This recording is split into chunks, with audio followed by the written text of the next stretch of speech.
മലയിന്ന് മഞ്ഞ് പോണു.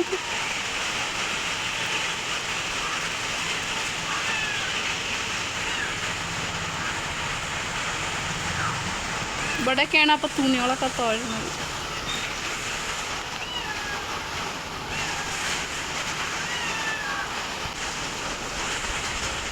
കാറ്റില്ലേ, ഇവിടെ കാറ്റ്. കുഞ്ഞി കുഞ്ഞി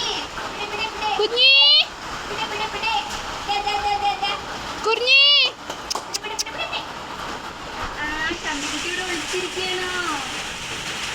ചന്തിക്കുട്ടി വിളിച്ചിട്ട് വാ.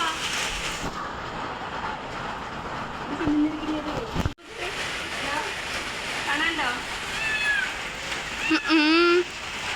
ചന്തിക്കുട്ടി ഇവിടെ വിളിച്ചിരിക്കണോ? അയ്യോ ചന്തിക്കുട്ടിനെ തല്ലിയണേ. അവിടെ ഇരിക്കട്ടെ, അവിടെ ഇരുന്നോട്ടാ. ഇപ്പൊ സമയം രാവിലെ 8 മണി തന്നെ കേട്ടോ. അപ്പൊ രാവിലെ പൂച്ചക്കുട്ടികൾക്ക് കാറ്റ് ഫുഡും പാലൊക്കെ കൊടുത്ത് എന്റെ കൂളിയൊക്കെ കഴിഞ്ഞ് ചായ കൂടിയൊക്കെ കഴിഞ്ഞിട്ട് പൂച്ചക്കുട്ടികളെ ഇതിന്റെ മുകളിലേക്ക് തന്നെ ഞാൻ കയറ്റാൻ വേണ്ടിയിട്ട് വന്നതാണ് കേട്ടോ. അപ്പോ എന്താ വെച്ചാൽ ഈ മഴ കാരണം കൊണ്ട് പൂച്ചക്കുട്ടികൾക്ക് കളിക്കാനൊന്നും പറ്റണില്ല. എന്താ രാത്രിയും പകലും ഒക്കെ ഇടവിടാതെ മഴയല്ലേ. അപ്പൊ നിങ്ങളുടെ അവിടെയൊക്കെ നല്ല മഴ തന്നെയാണ് എന്ന് വിചാരിക്കുന്നു കേട്ടോ. കാരണം എല്ലായിടത്തും ഇപ്പൊ മഴ തന്നെയാണല്ലോ. അപ്പൊ ഇതാ ഈ കോണിയൊക്കെ ഇല്ലേ, ഒരു ദിവസം ഒരു 50 വട്ടം അങ്ങോട്ടും ഇങ്ങോട്ടും കയറി ഇറങ്ങണം. എന്റെ നടുവടിയാന്ന് എനിക്കറിയില്ല കേട്ടോ. അത്രയും വഴുക്കലാണ്. അപ്പൊ പൂച്ചക്കുട്ടികളാണെങ്കിൽ പുറത്ത് വിടാനും പറ്റുന്നില്ല. നമ്മൾ പുറത്ത് വിട്ടു പറഞ്ഞാൽ നേരെ വീടിന്റെ ഉള്ളിലേക്ക് കയറും, പിന്നെ മുറ്റത്തേക്ക് ഇറങ്ങും, വീണ്ടും വീടിന്റെ ഉള്ളിൽ കയറും. അങ്ങനെ ആകെ ചളി പിളിന്നായിട്ടിരിക്കുകയാണ് കേട്ടോ. അപ്പൊ അധികം ഇവരെ പകല് പൂട്ടിയിട്ട് തന്നെയാണ്, പകലല്ല രാത്രിയും പൂട്ടിയിട്ട് തന്നെയാണ് കേട്ടോ ചെയ്യണത്. അപ്പൊ ഇതാ കുറിഞ്ഞാണെങ്കിൽ പ്രസവത്തിന് ശേഷം കുട്ടികളെ എടുത്തിട്ട് ഇങ്ങനെ നാട് ചുറ്റിക്കൊണ്ടിരിക്കുകയാണ് കേട്ടോ. എവിടേക്കാ പോണെന്ന് എനിക്ക് ഭയങ്കര പേടി. എടുത്തിട്ട് വീട് വലം വെക്കാൻ തുടങ്ങി. ആകെ പ്രസവിച്ചിട്ട് 2-3 ദിവസമായിട്ടേ ഉള്ളൂ. അപ്പോഴേക്കും അവള് ഇല്ലം കിടക്കുക എന്ന് പറയില്ലേ, പൂച്ചകൾ 7 ഇല്ലം കിടക്കും എന്നൊക്കെ പണ്ടുള്ളവർ പറയും. അപ്പൊ ഇല്ലൊക്കെ കിടക്കാൻ പോയി കഴിഞ്ഞാൽ കുട്ടികളൊന്നും ഉണ്ടാവില്ല. അപ്പൊ അത് കാരണം കൊണ്ട് ഞാൻ അവളെ ഇതാ പിടിച്ചിട്ട് ഈ കൂട്ടിന്റെ ഉള്ളിലാക്കിയിരിക്കുകയാണ് കേട്ടോ, അട്ടപ്പെട്ടിയൊക്കെ വെച്ചിട്ട്. അപ്പൊ ആദ്യം അവളിങ്ങനെ കൂടിന്റെ ഉള്ളിലൊക്കെ ആക്കി കഴിഞ്ഞപ്പോൾ ഭയങ്കര ബഹളമായിരുന്നു. പിന്നെ ഇപ്പൊ കുഴപ്പമില്ല കേട്ടോ. അപ്പോൾ അത് അങ്ങനെ രാവിലത്തെ പരിപാടികളും നമ്മുടെ ബ്രേക്ക്ഫാസ്റ്റും കാര്യങ്ങളും അടുക്കളയിലത്തെ കാര്യങ്ങളൊക്കെ കഴിഞ്ഞിട്ട് ഇപ്പോൾ ഒരു 10-11 മണിയായിട്ടുണ്ട് കേട്ടോ. അപ്പോൾ അവർക്ക് ഇതാ മീൻ കൊണ്ടുവന്നിട്ടുണ്ടായിരുന്നു. ഒരു പരല് മീനാണ് കേട്ടോ കിട്ടിയിട്ടുണ്ടായിരുന്നത്. അപ്പോൾ അതൊക്കെ നിന്നിട്ട് ഒന്ന് ക്ലീൻ ചെയ്തെടുത്ത് ഒരു 3-4 വട്ടം അങ്ങനെ കഴുകിയെടുത്തു. ഇങ്ങനത്തെ മീനൊക്കെ ആവാനുകൊണ്ട് പിന്നെ അധികം നമുക്കതൊന്ന് കഴുകിയെടുക്കുക എന്നുള്ള ഒരു ഇത് മാത്രമേ ഉള്ളൂ. പുഴ മീനാണ് കേട്ടോ അത്. അപ്പോൾ അതങ്ങനെ വേവിക്കുകയാണ്. പിന്നെ കുറച്ച് വലിയ പൂച്ചക്കുട്ടികൾക്ക് കൊടുക്കുക, 1-2 ഇട്ട് കൊടുക്കുക എന്ന് പറഞ്ഞിട്ടൊന്ന് മാറ്റി വെച്ചിട്ടുണ്ട് കേട്ടോ, അവരുടെ ബഹളം. അപ്പോൾ ഇതാ മീനൊക്കെ നന്നായിട്ട് വേവിച്ചിട്ട് ചോറിൽ മിക്സ് ചെയ്ത് കൊടുക്കാൻ പോവാണ് കേട്ടോ. അപ്പൊ പൂച്ചക്കുട്ടികളൊക്കെ ഞാൻ അവിടെ ഇങ്ങനെ അടച്ചിട്ടിരിക്കുകയാണ് കേട്ടോ. എന്താ ചെയ്യും, മഴ എന്ന് പറഞ്ഞു കഴിഞ്ഞാൽ എന്തൊരു മഴയെന്നറിയാം. നിങ്ങളുടെ അവിടെയൊക്കെ നല്ല മഴ തന്നെയാണെന്ന് വിചാരിക്കുന്നു കേട്ടോ. നമുക്കൊന്നും ചെയ്യാനും പറ്റണില്ല.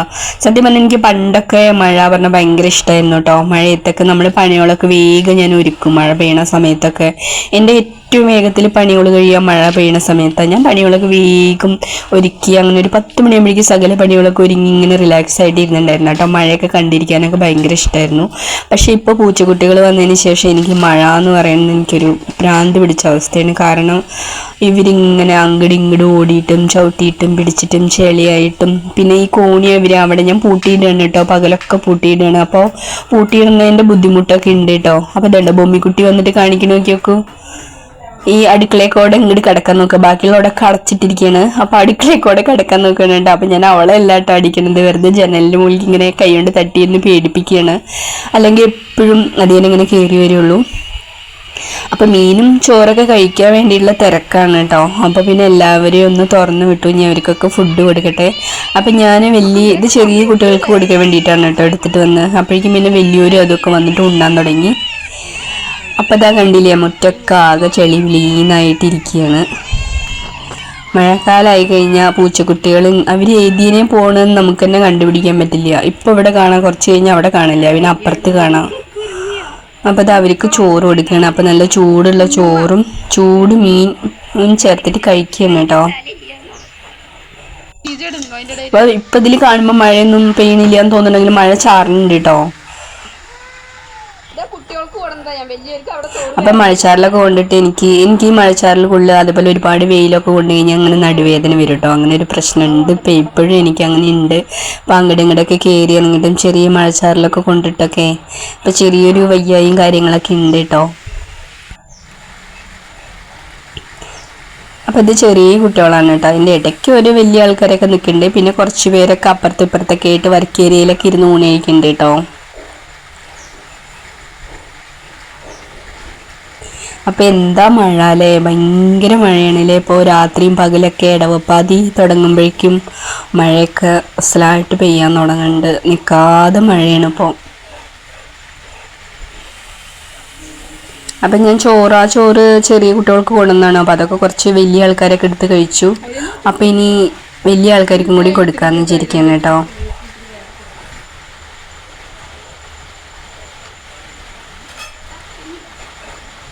അപ്പം എനിക്ക് തന്നെയാണ് പണി കേട്ടോ.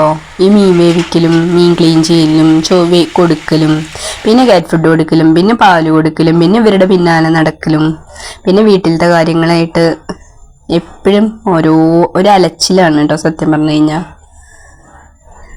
എപ്പോഴും ഉറക്കത്തിലായ പോലും ഇവരെ കുറിച്ചിട്ടാണ് ചിന്ത. ഇനി ചിലപ്പോൾ നമ്മളൊന്നും ഉറങ്ങി കഴിയുമ്പോഴാവും ഇവരൊരു അടി കൂടുക. അപ്പോൾ ആ ഉറക്കത്തുനിന്ന് ഞാൻ ചാടി ഇങ്ങടെ ഓടുന്നതെന്ന് ചിലപ്പോൾ എനിക്ക് തന്നെ പിടികിട്ടില്ല. അങ്ങനെ ഓടും, അമ്മയെ നിൽക്ക് പറയും കുട്ടികൾ. അങ്ങനെ ആകെ കൂടി ഒരു അലച്ചിലാണ് സത്യം പറഞ്ഞു കഴിഞ്ഞാൽ.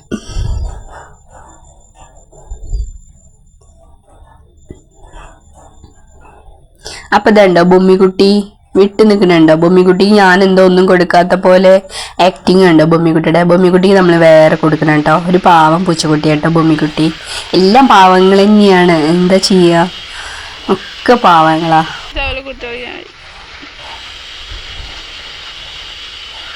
അപ്പൊ ഞാനിങ്ങനെ ഫ്രണ്ടിലത്തെ വാതിൽ അടച്ചിട്ടിരിക്കുകയാണ് കേട്ടോ. ഇനി ഇവർക്ക് ചോറ് കൊടുത്തിട്ട് നമുക്ക് മുകളിൽ കൊണ്ടാക്കണം. അപ്പോൾ മുകളിലിപ്പോൾ അങ്ങനെ പണി കഴിയാത്ത കാരണം കൊണ്ട് അങ്ങനെ ഒരു സൗകര്യം ഉള്ളതിന് ഈശ്വരനോട് നന്ദി പറയാം കേട്ടോ. ഇല്ലെങ്കിൽ ഞാൻ എന്ത് ചെയ്യുന്ന ആലോചിച്ച് നോക്കിയോക്കൂ. ഇവിടാ ഊണൊക്കെ കഴിഞ്ഞിട്ട് കിടക്കലും കണ്ടില്ലേ. അപ്പോൾ മോളിക്ക് ഇപ്പോൾ പോകാൻ താല്പര്യമില്ല, അത്ര വിളിച്ചിട്ട് വന്നില്ല കേട്ടോ. ഇപ്പോൾ കിടന്നിട്ട് ഓരോ ഗോഷ്ഠികൾ കാണിക്കുകയാണ് ഇങ്ങനെ. ഇതിൽ ചില പൂച്ചകൾക്ക് ഭയങ്കര സ്നേഹം കേട്ടോ നമ്മളോട്. എപ്പോഴും എടുക്കണം, ഇങ്ങനെ തല ഇങ്ങനെ മസാജ് ചെയ്ത് കൊടുക്കണം ഇടയ്ക്കിടയ്ക്ക്. അല്ലെങ്കിൽ നമ്മളെ കണ്ടില്ലെങ്കിൽ ഭയങ്കര സങ്കടമാണ് കേട്ടോ. ചിലവർക്ക് പിന്നെ അങ്ങനത്തെ പ്രശ്നമൊന്നുമില്ല. പിന്നെ കുറച്ച് കുരുത്തം കെട്ട ചെക്കന്മാരൊക്കെ ഉണ്ട് കേട്ടോ അതിൽ. അപ്പം ഇത് ഞാൻ കുറിഞ്ഞ് കൂട്ടിലേക്ക് ആക്കണതിന് മുന്നിലത്തെ ഒരു മുമ്പെടുത്തതാണ് കേട്ടോ അത്. അവരിങ്ങനെ ഉറങ്ങുമ്പോൾ ഞാൻ മൊബൈൽ കൊണ്ട് ചെല്ലുമ്പോൾ അവരിങ്ങനെ നോക്കണ കാണാൻ ഭയങ്കര രസമാണ്. അപ്പം ഞാനതൊന്നും കൂടി കാണിക്കാൻ വേണ്ടി എടുത്തതാണ് കേട്ടോ. എൻ്റെ ഈ ഗ്രേ കളറുള്ള പൂച്ചകളൊക്കെ ഇല്ലേ, അവരൊക്കെ കാടൻ പൂച്ചകളാണ് കേട്ടോ. ഭയങ്കര വികൃതിയുള്ള 2 എണ്ണം. പക്ഷെ പാവങ്ങളാട്ടോ. നമ്മൾ ചില സ്കൂളിലൊക്കെ ഉണ്ടാവില്ലേ ചെറിയ ക്ലാസ്സുകളിൽ നല്ല വികൃതി ചെക്കന്മാർ, കുരുത്തം കെട്ട ചെക്കന്മാർ, പക്ഷെ പാവങ്ങളായിരിക്കില്ലേ, അതേപോലെ 2 എണ്ണം കേട്ടോ. വെള്ളോളൊക്കെ പിന്നെ മഹാപാവങ്ങളാ. അപ്പം എന്നെ കണ്ടു കഴിഞ്ഞാൽ ഇവരുടെ വിചാരം ഞാൻ ഫുഡ് കൊണ്ട് വന്നിരിക്കുകയാണെന്ന് കേട്ടോ. ഞാൻ ചിലപ്പോൾ ഇങ്ങനെ നടന്നു പോകുമ്പോൾ ഇല്ലേ എൻ്റെ കയ്യിലേക്ക് ഇങ്ങനെ അടിക്കും കേട്ടോ. കയ്യിൽ നിന്ന് ഇങ്ങനെ അടിച്ചാൽ കാറ്റ് ഫുഡ് ചാടും വിചാരിച്ചിട്ടാ തോന്നുന്നുണ്ടേ, കയ്യിലേക്കൊക്കെ ഇങ്ങനെ അടിക്കും. അങ്ങനെ അവരുടെ കാര്യങ്ങളൊക്കെ കഴിഞ്ഞു. ഉച്ചയ്ക്ക് ഊണൊക്കെ കഴിഞ്ഞപ്പോൾ പിന്നെ കറണ്ട് ഉണ്ടായിരുന്നില്ല കേട്ടോ. അപ്പം നമ്മൾ പാലൊക്കെ വാങ്ങി വെച്ചിട്ടുണ്ടായിരുന്നു ഫ്രിഡ്ജിൽ വെക്കുക, ഇവർക്ക് പിറ്റേ ദിവസം രാവിലെ കൊടുക്കാൻ വേണ്ടിയിട്ടേ. അപ്പോൾ കറണ്ട് ഇല്ലാത്ത കാരണം കൊണ്ട് ആ പാലെന്നാ നമുക്ക് പായസം ഉണ്ടാക്കാമെന്നൊക്കെ വിചാരിച്ചിട്ട്. അപ്പോൾ എന്ത് പായസം ഉണ്ടാക്കുക എന്നൊക്കെ വിചാരിച്ചിട്ട് അങ്ങനെ അടപ്പായസം ഉണ്ടാക്കാമെന്ന് വിചാരിച്ചിട്ട് ഗോതമ്പ് കൊണ്ട് അട ഉണ്ടാക്കിയതാണ് കേട്ടോ. അപ്പോൾ തേങ്ങാപ്പാൽ ഒഴിച്ചിട്ടാണ് ശരിക്കും വെക്കേണ്ടത്. അപ്പം നമ്മൾ പശുമ്പാലിലാണ് കേട്ടോ ഉണ്ടാക്കിയത്. പക്ഷെ ലാസ്റ്റ് പശുമ്പാൽ തികഞ്ഞില്ല എന്ന് തോന്നിയപ്പോൾ ഞാൻ കുറച്ച് തേങ്ങാപ്പാലും കൂടി ചേർക്കും ചെയ്തു കേട്ടോ. അപ്പോഴാണ് അതൊന്ന് കുറുകി വന്നത്. അപ്പോൾ ഇത് ഗോതമ്പ് ഇങ്ങനെ ഇലയിൽ ഇങ്ങനെ മാവ് പോലെ ഗോതമ്പ് മാവ് ഇങ്ങനെ കലക്കിയിട്ട് അതിൽ കുറച്ച് ഏലക്കപ്പൊടിയൊക്കെ ചേർത്തിട്ട് ഇങ്ങനെ ഇലയിൽ ഇങ്ങനെ ആക്കിയിട്ട് കെട്ടിയിട്ട് ഇഡ്ഡലി പാത്രത്തിൽ വേവിച്ചെടുത്തിട്ടുള്ള അങ്ങനെ ഉണ്ടാക്കിയ അടയാണ് കേട്ടോ. അപ്പോൾ പായസം നല്ല സ്വാദുണ്ടായിരുന്നു കേട്ടോ. അപ്പോൾ നോക്കുമ്പോൾ അണ്ടിപ്പരിപ്പൊന്നും ഇല്ല. അപ്പം ഞാൻ എന്നാൽ കുറച്ച് നെയ്യിൽ കുറച്ച് തേങ്ങാക്കൊത്ത് ഇങ്ങനെ മൂപ്പിച്ചിട്ടതാണ് കേട്ടോ. എന്തെങ്കിലും ഒന്ന് ഇടണ്ടേ അവസാനം ഒരു. അപ്പോൾ ഇതാ കുഞ്ഞുമ്മൻകുട്ടി പായസത്തിൻ്റെ മണമൊക്കെ എടുത്തിട്ടേ പായസം വേണം എന്ന് പറഞ്ഞിട്ട് നിൽക്കുകയാണ് കേട്ടോ. അപ്പോൾ അവർക്കൊക്കെ ഞാൻ പായസം കൊടുത്തു. അപ്പോൾ അവരെല്ലാവർക്കും പായസമൊക്കെ ഇഷ്ടമാണ് കേട്ടോ, കാരണം പാലുകൊണ്ട് ഉണ്ടാക്കണതല്ലേ. അപ്പോൾ ഇത് പശുവും പാലും ഉണ്ട്, ഇതിൽ തേങ്ങാപ്പാലും ഉണ്ട് കേട്ടോ. പക്ഷെ സംഭവം സ്വാദൊക്കെ ഉണ്ടായിരുന്നു കേട്ടോ. അവിടെയൊക്കെ നമ്മളിങ്ങനെ ഗോതമ്പ് കൊണ്ട് ഉണ്ടാക്കിയ കാരണം കൊണ്ട് നല്ല സ്വാദുണ്ടായിരുന്നു. അപ്പോൾ അതൊക്കെ കഴിഞ്ഞിട്ട് അച്ചുവിൻ്റെ പല്ല് കമ്പി ടൈറ്റ് ചെയ്യാൻ വേണ്ടിയിട്ട് വന്നിരിക്കുകയാണ് കേട്ടോ. നമ്മൾ ഒറ്റപ്പാലത്തേക്ക് വന്നിരിക്കുകയാണ്. അപ്പോൾ ഇവിടെ സഫ ക്ലിനിക്കിലാണ് കേട്ടോ. അപ്പോൾ അച്ചു പല്ല് കെട്ടിയിട്ട് ശരിക്കും പറഞ്ഞാൽ 3 വർഷം ആയി കേട്ടോ. അവർ 2 വർഷത്തിൻ്റെ ഉള്ളിലൊക്കെ കഴിയും എന്ന് പറഞ്ഞാൽ അവളുടെ പല്ല് പൊങ്ങിയിട്ടൊന്നും ഉണ്ടായിരുന്നില്ല, കുറച്ച് ഗ്യാപ്പ് ഉണ്ടായിരുന്നു ഫ്രണ്ടിൽ. 2 പല്ലുകൾ നമ്മളിതിൽ ഗ്യാപ്പ് ഉണ്ടായിരുന്നു. അപ്പോൾ അത് കാരണം കൊണ്ട് നമ്മൾ കമ്പിയിട്ടതാണ് കേട്ടോ.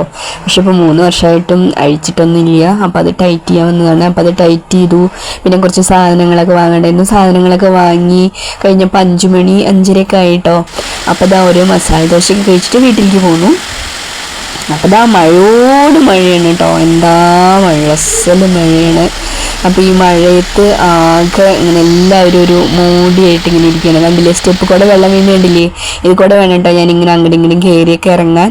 എന്താ ചെയ്യുക, നമ്മുടെ ലൈഫ് അങ്ങനെയാണ്. അപ്പോൾ ഇതാ ഒരാൾ വന്നിട്ട് എൻ്റെ മടിയിൽ കുറച്ച് ചൂടും വേണം കുറച്ച് സ്നേഹവും വേണം പറഞ്ഞിട്ടിരിക്കുകയാണ് കേട്ടോ. അപ്പോൾ വീഡിയോ എല്ലാവർക്കും ഇഷ്ടപ്പെട്ടു എന്ന് വിശ്വസിക്കുന്നു. അപ്പോൾ നമുക്ക് അടുത്ത വീഡിയോയിൽ കാണാം കേട്ടോ. ഇഷ്ടപ്പെട്ട എല്ലാവരും സപ്പോർട്ട് ചെയ്യണം കേട്ടോ.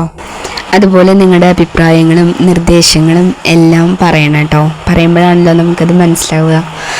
അപ്പോൾ പിന്നെന്താ, നമുക്ക് അടുത്ത വീഡിയോ ആയിട്ട് കാണാം കേട്ടോ. അതുവരെ എല്ലാവർക്കും നന്ദി, നമസ്കാരം.